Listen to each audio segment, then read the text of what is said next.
जगाच्या पाठीवर असा कोणता राजा झालाय का ज्याने धर्मासाठी आणि स्वराज्यासाठी सलग 40 दिवस असहाय्य यातना सोसल्या पण वाकला नाही, ज्याच्या समोर मृत्यूही नतमस्तक झाला? तो राजा म्हणजे शंभूराजा, अर्थात छत्रपती संभाजी महाराज. संभाजी भिडे गुरुजींच्या मार्गदर्शनाखाली दरवर्षी फाल्गुन शुद्ध प्रतिपदेपासून ते फाल्गुन अमावस्येपर्यंत बलिदान मास पाळला जातो. पण हे फक्त एक व्रत नाही, तर ती एक कृतज्ञता आहे त्या बलिदानाप्रती ज्याने आपल्या महाराष्ट्राचं अस्तित्व वाचवलं. नमस्कार, मी अनुजा आणि तुम्ही पाहत आहात आचार्य मीडिया. 11 मार्च 1689 तुळापूरच्या संगमावर औरंगजेबाने क्रूरतेच्या सर्व सीमा ओलांडल्या होत्या. शंभूराजांचे डोळे काढले, नख उपटली, जीभ छाटली. दररोज शरीराचा एक एक भाग कापला जात होता. 40 दिवस तो नरक यातनेचा खेळ सुरूच होता.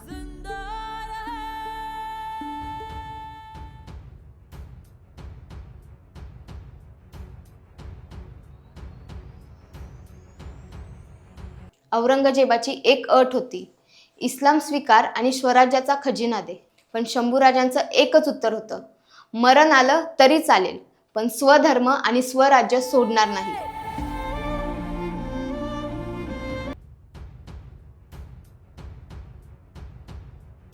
महाराजांच्या बलिदानाची जाणीव ठेवून स्वाभिमानाचं जाज्वल्यपान म्हणजे ते 40 दिवस. आज आपण शंभूराजांच्या बलिदानाचा तो इतिहास तारखेनुसार समजून घेऊया. तारीख 1 फेब्रुवारी 1689, ठिकाण संगमेश्वर. मुकरब खानने संगमेश्वरवर हल्ला केला आणि गणोजी शिर्केंच्या फंदफितुरीमुळे छत्रपती संभाजी महाराज शत्रूंच्या हाती लागले. त्यानंतर शंभूराजांना बहादूरगडाकडे नेण्यात आलं. 15 फेब्रुवारी 1689 रोजी औरंगजेब आपल्या राजांची विटंबना करण्यासाठी त्यांना जोकराचे कपडे घालून उंटावर उलट बसून धिंड काढली. पण माझ्या राजाच्या डोळ्यातील करारीपणा तसाच होता. औरंगजेबाने राजासमोर त्याच्या 4 अटी ठेवल्या होत्या. पहिली अट होती, स्वराज्याचे सर्व किल्ले मुघलांच्या स्वाधीन करा. दुसरी अट होती, स्वराज्याचा गुप्त खजिना कुठे आहे ते सांगा. तिसरी अट होती, मुघलांना फितूर झालेल्या सरदारांची नावे सांगा. आणि चौथी आणि सर्वात महत्वाची अट म्हणजे इस्लाम स्वीकारा. जेव्हा औरंगजेबाने विचारलं, तुला वाचायचं असेल तर धर्म बदल, तेव्हा शंभूराजे कडाडले, 100 वेळा मरण आलं तरी चालेल, पण स्वधर्म सोडणार नाही.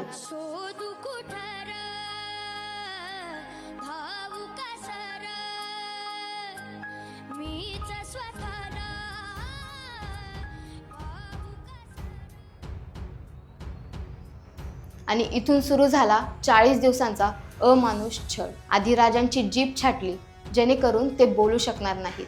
नंतर तापलेल्या सळ्यांनी डोळे काढले, एक एक करून नख उपटली, बोटं छाटली, अंगाची त्वचा सोलली. तरी आपले राजे लढत राहिले, शेवटच्या श्वासापर्यंत झुंज देत राहिले.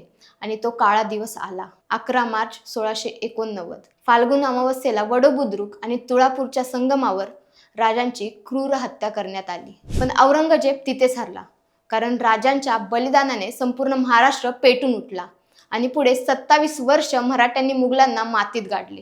पण हा बलिदान मास पाळतो म्हणजे हे व्रत निव्वळ काळे कपडे घालणे नव्हे, तर या 40 दिवसांच्या प्रत्येक क्षणी राजांच्या वेदनाची जाणीव ठेवणं आहे. जर तुम्ही या काळात जिभेवर ताबा ठेवला, अनवाणी राहिलात आणि राजांच्या चरित्राचे वाचन केले, तर राजांपर्यंत आपल्याकडून कृतज्ञतापूर्वक अभिवादन पोहोचेल.